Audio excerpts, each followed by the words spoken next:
समय के महापुरुष, एक प्रेरणादायक कहानी।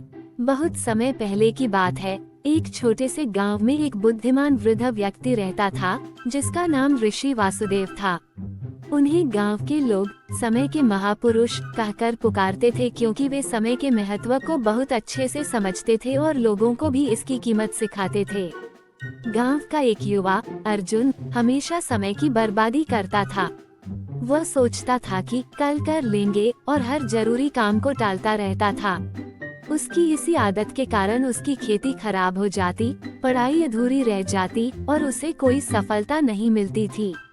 एक दिन अर्जुन ऋषि वासुदेव के पास गया और बोला, गुरुदेव, मेरे जीवन में कुछ भी अच्छा नहीं हो रहा।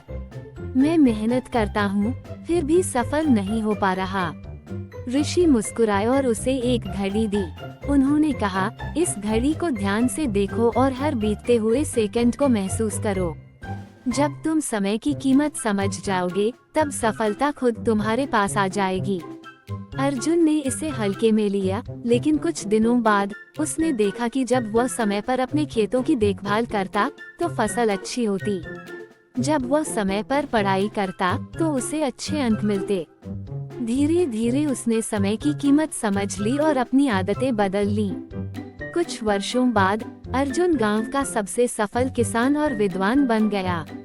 उसने ऋषि वासुदेव को धन्यवाद दिया और कहा, गुरुदेव, आपने सही कहा था, जो समय की कद्र करता है, समय उसे महान बना देता है। शिक्षा। समय अमूल्य है। जो इसका सही उपयोग करता है, वही जीवन में सफल होता है।